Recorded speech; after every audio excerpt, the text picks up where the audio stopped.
সত্যি বলছি, দেবদা যে এইভাবে প্রমোশন একটা প্ল্যান করেছে বা করতে চলেছে, সেটা আমরা কিন্তু গতকাল কিন্তু দেখতে পেয়েছি।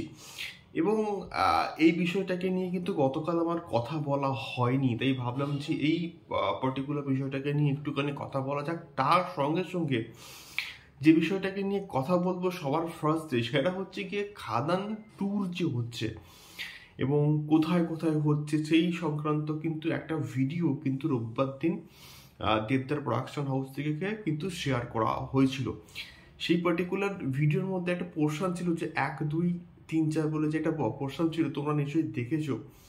সেই পার্টিকুলার যে ভিডিওটা এখন আমি যখন তৈরি করছি ভিডিওটা, সকাল ঠিক 8:30 কিন্তু এখন বাজে, তখন কিন্তু এই ভিডিওটা ইউটিউবে ট্রেন্ড করছে। ক্যান ইউ জাস্ট ইমাজিন, ওই কয়েক সেকেন্ডের একটা ভিডিও এখন ইউটিউবে ট্রেন্ড করছে। এবং আমি যখন তৈরি করছি ভিডিওটা তখন কিন্তু প্রায় 17 নম্বরে কিন্তু ট্রেন্ড করছে।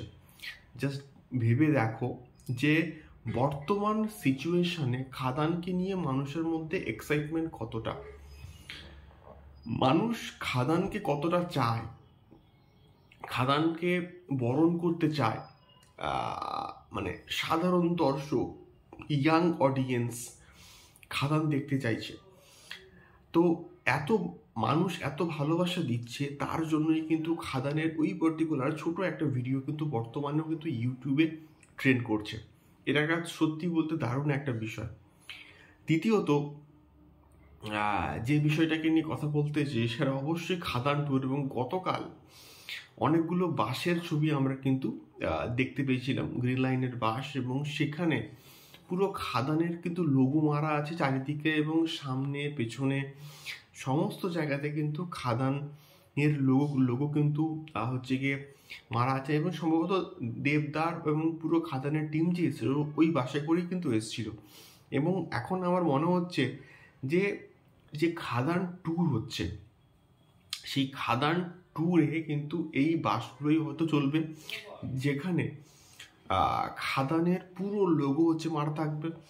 এবং সেই বাস গোটা বাংলা ট্রাভেল করবে, এবং সেই বাস যখন গোটা বাংলা ট্রাভেল করবে তখন কিন্তু সাধারণ দর্শক সেই বাসগুলো দেখতে পাবে। তো এই ধরনের প্রমোশনস একটা বাংলা সিনেমার জন্য আমরা কিন্তু দেখিনি বা দেখতে পাইনি, বা কোনোদিনও না। এটা অ্যাকচুয়ালি এটা একটা বাংলা মানে প্রজেক্ট, এটা তো কোনো ইন্টারন্যাশনাল বা সাউথের বা বলিউডের কোনো তো প্রজেক্ট নয়। তো বিষয়টা হচ্ছে কি এইটা, এবং দেবদার এত বড় একটা প্রমোশনাল স্ট্র্যাটেজি, তার জন্য তো সর্বপ্রথম দেবদাকে হ্যাটস অফ করতেই হয় বস। এইরকম প্রমোশন যদি করা হয় তাহলে সাধারণ দর্শকের শুধু মনের মধ্যে নয়, মাথার মধ্যে ঢুকে যাবে খাদান, যেটা বেসিক্যালি খাদান কেন, দেবদার পুরো টিম, খাদানের পুরো টিম কিন্তু এক্স্যাক্টলি চাইছে। এই বিষয়টা আমার সত্যি বলতে ইনোভেটিভ একটা প্রমোশনস কিন্তু লাগলো। সো তোমাদের কি মতামতের সম্পূর্ণ দুটো বিষয়কে কেন্দ্র করে অবশ্যই কিন্তু কমেন্ট বক্সে কমেন্ট করে শেয়ার করতে পারো। দেখা হচ্ছে পরবর্তী ভিডিওতে।